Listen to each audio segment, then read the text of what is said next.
Почему товары в Китае есть по разным ценам? Как эти цены отличаются в зависимости от географии продаж фабрики? Как на фабрике выбить более дешевую цену и в принципе возможно ли это? Все это сегодня мы будем разбирать на фабрике по ремням, куда я приехал для того, чтобы проверить товар перед заказом для нашего клиента. Так, hello, как говорят в Китае, немножко пародирую их. С вами Дмитрий Белоусов, компания Easy China Business. Вы, наверное, знаете это, рассмотрите наш ролик. Нахожусь я сейчас в провинции Гуандун на фабрике, которая производит ремни, в основном для Европы и США. И сюда я приехал после того, как уже был с клиентами на, наверное, 5-6 фабриках в провинции Чжэцзян, тоже по производству ремней. Я довольно хорошо разобрался в себестоимости ремней, но, как оказалось, в себестоимости дешевых ремней. Я приехал сюда с полной уверенностью, что я знаю, сколько стоит каждая пимпочка, каждый гвоздичек, которым закручивается ремень. И был крайне удивлен, потому что именно эту фабрику выбрал наш клиент для заказа, отобрав большое количество образцов. Вот. И эта фабрика далеко не дешевая. Вот. Здесь ремни стоят в основном в 2-3 раза дороже, чем в провинции Чжэцзян. Почему так? Давайте разбираться вместе.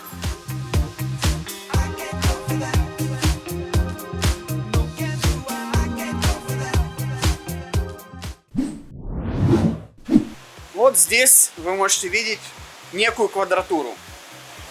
Ну, с опытным взглядом могу определить, что здесь квадратов 800. Каждый раз, заезжая на фабрику, это у меня уже традиционный вопрос: почем аренда, китайцы? Вот, здесь аренда 25 юаней. Причем там, где мы были ранее, аренда была 13 юаней. Она была разная, но много где было 13 юаней. То есть мы видим, что в принципе, первый момент, находиться и производить товар в провинции Гуандун по аренде дороже уже в 2 раза. Зачем это надо? В провинции Гуандун сформировалась довольно уникальная инфраструктура, которая включает как производителей материала, источники материала, близкие порты, дороги, разнообразные фабрики, которые делают определенную работу по переработке полуфабрикатов. То есть они подготавливают какие-то материалы для фабрик. Фабрики не 100% всего делают самостоятельно. Они берут некие материалы, которые уже обработаны другими фабриками. Все это мы просто и коротко называем словом инфраструктура. Ну, как производственная инфраструктура. Вот. И она должна быть в каком-то месте, чтобы это место могло производить много, быстро, за счет быстрой логистики, и быстро заменять брак у своих поставщиков материала, быть весьма оперативными и обеспечивать достойное качество. Вот. Провинция Гуандун, провинция, которая славится производством легкой промышленности. Здесь живет 130 миллионов людей. Вот. Поэтому, находясь здесь, фабрики, так скажем, как будто бы открывают свой офис, свое производство в Силиконовой долине. Да? То есть там дорого, но там есть сообщество, инфраструктура, вот все вот это. То, что в современном мире часто называют вайб. Производственный вайб, будем так это называть. Вот. Dальше. Сотрудники. Идем напротив них, поясняю. Также, заходя на фабрику, я спрашиваю, какая зарплата у сотрудников. Здесь у сотрудников зарплата 8-10 тысяч юаней. То есть примерно 1100-1500 долларов. Возможно, с переработками еще больше. Почему так? Во-первых, здесь выше зарплаты за счет большей урбанизации, большего количества фабрик, большей конкуренции между фабриками за то, чтобы привлечь сотрудника. Во-вторых, здесь может быть выше социальная страховка, то есть содержание сотрудника. Ему могут платить, могут не платить социальную страховку. В-четвертых, поскольку здесь производят хорошее качество, или в-третьих, или в-четвертых, поскольку здесь производят хорошее качество, им нужны не просто разнорабочие, которые там что-то там наклепали и все, а нужны люди, которые умеют с определенным качеством работы делать вещи. Поэтому у сотрудников здесь зарплата тоже примерно раза в 2 дороже, чем в другой провинции. Я надеюсь, вы все-таки посмотрите ролик про другую фабрику ремней, посмотрите визуально, как это отличается между собой, и послушайте все, что я сказал, и вам будет более понятно. Кстати, все это мы принимаем во внимание, когда мы для наших клиентов оказываем услугу поиска. Она практически всегда у нас платная, сразу про это предупреждаю, но очень много факторов из нашего опыта. Мы сначала спрашиваем у клиентов, чтобы понять, что это точно надо, потом делаем, находим, и это всегда вот точечно бьет туда, куда надо. Либо, если не бьет, то мы переделываем, естественно, бесплатно, пока не добьемся нужного результата. Дальше материалы. То есть, вы видите, тут ремни в основном делают из вот таких вот материалов. Я всегда считал, что это, довольно дешевая штука, но нет. Оказывается, она есть китайского производства и тайваньского производства. И здесь они используют исключительно тайваньский материал. В целом, могу вам сказать по своему опыту, станки, материалы и прочее распределяются на следующее. Начну от самых дешевых. Китайские, самые дешевые. Дальше тайваньские. Дальше там корейские, наверное. Потом японские. И потом уже европейские, либо американские. Это вызвано тем, что каждая из этих стран, вот я начал с Китая, с какой первой страны начал, та страна позже начала индустриализацию, на данный момент не успела еще прийти к максимально высокому технологическому уровню. Не образовалось достаточное количество там производств, технологий, там, так далее, это все не быстрые процессы. Поэтому мы имеем так, что те страны, которые раньше индустриализировались, на данный момент имеют доступ к более высоким технологиям. И не всегда позволяют другим странам их купить, взять, чтобы делать то же самое и составлять им конкуренцию. Поэтому по-прежнему другие материалы в Китае тоже ценятся, и из них могут делать более качественные товары. Насколько дороже такой материал, потому что он тайваньский? Примерно на 20-30%. Я говорю, а давайте сделаем из китайского. Они говорят, если хотите получить хреновый товар, давайте. Потому что разница заметна. Она есть, она заметна не просто на бумаге, не для красивого словца. А еще у нас состоит ремень. По сути, вот, я не знаю, как назвать это. Само тело ремня, так его в Китае называют, переведу дословно. Потому что по-русски не знаю, как это сказать. И пряжка. Вот пряжка. Такие пряжки в основном стоят в провинции Чжэцзян, там где я был. Где-то вот такая должна стоить, если бы она была железная, 1,5-2 юаня. Если бы она была из сплава, металлическая, но из сплава, не железная, 4-4,5 юаня. Здесь такая пряжка стоит 8-9 юаней. Почему? Лучше качество сплава, лучше обработка, лучше нанесение вот этого цвета, который не сойдет так быстро и так далее. То есть нигде ничего не торчит, все очень гладенько, хорошо и так далее. Все, что надо там, нашим западным друзьям, за что они готовы платить, поэтому здесь производят товары для Европы и Америки. Вот. Производят вот эту, как мне сказали, пряжечку в Донгуане. Там же ее покрывают, когда наносят цвет на металл, это называется гальванизационное нанесение цвета. Вот. Это делают в Донгуане. Донгуань хороший город, большой, там делают все зарядки, проводочки. Вот все, так скажем, чуть менее технологичное из Шэньчжэня уже переехало в Донгуань. Как более дешевый город. То есть Донгуань это такой заместитель Шэньчжэня в данном плане. Вот. И такое там тоже делают. Отсюда мы имеем, что только одна пряжка стоит как 1,5 ремня в провинции Чжэцзян. А в целом ремень стоит примерно раза в 3 дороже. Давайте пройдемся, посмотрим, какие здесь в принципе пряжки. Нанесение логотипа всегда происходит лазерной гравировкой, потому что так чуть дороже, но более качественно, более долговечно. То есть это у фабрики склад пряжечек. Они производят товар как под своим брендом, так естественно и под брендом клиента. Вот. На этом из составляющих дороже и качественные материалы, местонахождение, где лучшая инфраструктура заставляет их платить больше за аренду, больше зарплаты.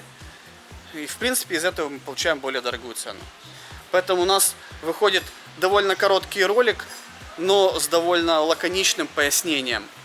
И я думал, как вот это оптимизировать для клиента по его просьбе, но я вижу, что это не оптимизировать без потери качества. Соответственно, оно останется таким, как есть, потому что оно полностью удовлетворяет клиента. Поэтому вы выбираете, в каком сегменте вы будете работать. В дешевом или дорогом. Кстати, в своих ТЗ, когда к нам приходят люди и просят поиск или OEM производства, практически никто это не указывает. Всегда у всех некая расплывчатая формулировка, там, я хочу там и хорошее, и недорогое, и так далее. Нет, такого не бывает. Есть четкая категоризация, есть четкая зависимость, есть четкое разложение любой цены на ее составляющие, понимание, почему такая цена тут есть. Просто многие это не зная, что в принципе так можно делать, не спрашивают про это и не вникают так глубоко. Ну, а я уже по своей деятельности, по роду деятельности должен это делать, и мне это интересно. Вот. Здесь немножко покажу вам в шоуруме, какие есть ремни, чтобы вам было понятно. Если что, если вы хотите производить дорогие качественные ремни вот подобного формата, не кожаные, а из вот такого материала, то обращайтесь. Вот довольно распространенный вид пряжечки, хороший. Из интересного, что я увидел, сейчас спущусь еще раз вниз и вам покажу, какие-то прикольные, интересные вещи, которые мне понравились. Ну, вот это вот такое, это что-то уже такое, чтобы что-то вешать сюда, да. То есть такие утилитарные, полезные вещи. Такое что-то тоже есть. Естественно, это все приводит к такому неплохому удорожанию ремня. Вот. Но оно того стоит. Вот самый простецкий ремень. Сюда даже пряжку вшили. Просто. Вот с липучкой ремень. Тоже. В общем, такое здесь производят. И не только такое, но в последнее время такое.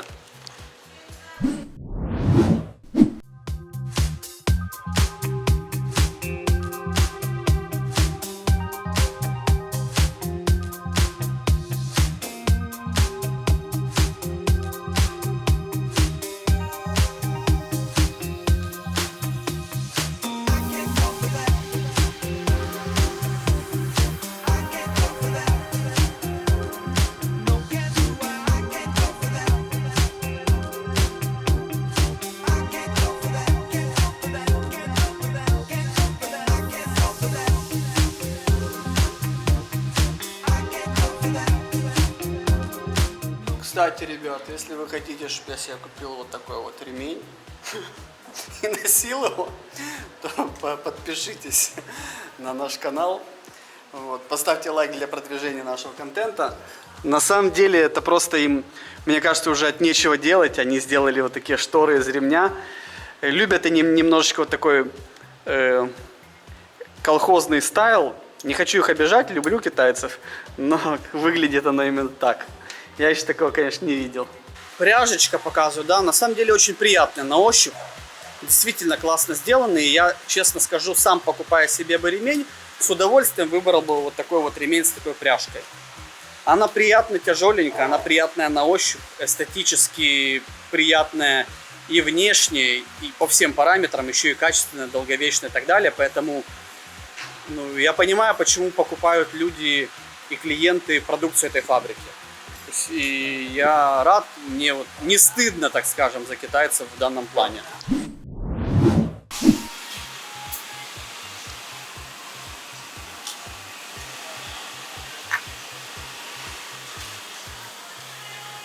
Вот видите, кстати, на этой фабрике обработку делают. Вот эта обработка от ниток примерно добавляет каждому ремню, ну, от 20 до 50 копеек китайских за работу вот этого вот человека.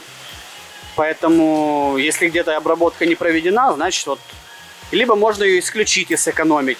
То есть, для того, чтобы чуть-чуть удешевить товар, если фабрика на это согласна, поступиться своими нормами качества и так далее, можно убрать какую-то запчасть в товаре, вставить эту запчасть худшего качества, либо лучшего, либо убрать некую строчку, либо некий кусочек работы.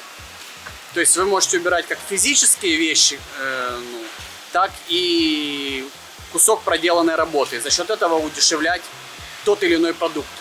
Это я называю разложить продукт на, так скажем, производственную матрицу. Поняв, из чего он состоит, вот здесь прошить 20 копеек, тут прилепить 30 копеек, тут качество проверить 3 раза, каждый раз по 20 копеек и так далее. Потому что сидит человек, вот он делает это, не знаю, там, 1000 ремней в день, а в день получает, там, допустим, 300-400 юаней или 200. Делим его производительность на его зарплату в день и получаем, сколько стоит данная операция для одного ремня. То есть это вычисляется элементарно за 10 секунд относительно любой операции. Кстати, сейчас она их обрезает, а потом она вот их промышленным феном будет заплавлять. Не зажигалкой, а промышленным феном. Музыка какая-то гремит. Вот женщина тоже то же самое занимается.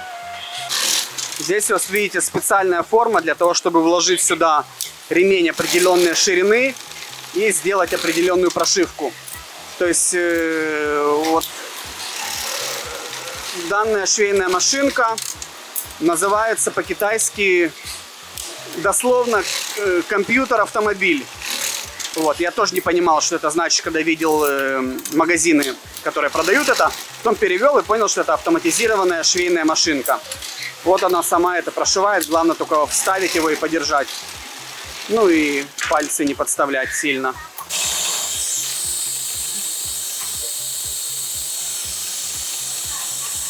Смотрите, вот тут столько всяких штучек, да? Это их тут вырезают. О, вот это ТЗшка. Все. Видите, какой интересный. Так. Вот так вот появляются у нас в ремнях эти маленькие отверстия при помощи лазерной резки. Тоже это сколько-то стоит. Кстати, где-то на эту лазерную резку могут отдавать другим фабрикам. Если у них мало таких операций, им по себестоимости проще кому-то отдать, чем делать самостоятельно. Обратите внимание, как в последнее время строится в Китае производство. И в том числе в копилку инфраструктура, провинция Гуандун. Ну, это такое не только в этой провинции, в принципе, инфраструктура.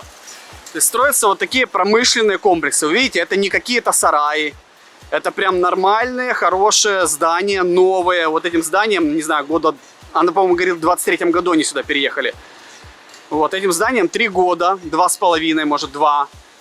Сюда сразу подвод электричества, парковочки, там всякие рядом трассы для вывоза и так далее. Сразу высокие потолки, широкие. То есть тебе не надо ничего перестраивать. Ты заехал со всем своим имуществом туда и делаешь. То есть и сейчас такого все больше и больше. Вот, например, склад у нас сейчас 3500 квадратов.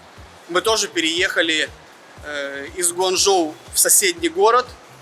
И тоже вот примерно в таких зданиях. Новое, я вообще офигел, когда я пришел, увидел там лифт для автомобилей есть. То есть можно на лифте подняться там на 5-6 этаж, загрузиться или выгрузиться и поехать дальше. Ну это вообще пушечно. Как бы все они это делают для удобства, для скорости, для развития инфраструктуры, вкладывают деньги, как бы видно куда. Вот, все это и на пользу, но в какой-то мере, конечно, и удорожает производство, потому что производить в сарае, конечно, дешевле. Чем я в итоге как бы занимаюсь в последнее время? Езжу по фабрикам, езжу с клиентами, налаживаю связи с клиентами, с фабриками, пытаюсь что-то оптимизировать, узнать, повысить свой опыт, свою экспертность для того, чтобы иметь возможность решать сложные задачи производственные в Китае. И именно со сложными задачами производственными по OEM и ODM производству основная масса клиентов к нам и обращается в последнее время. Поэтому мы специализируемся на OEM, ODM производстве и всех услугах, которые предшествуют либо последствуют данному процессу.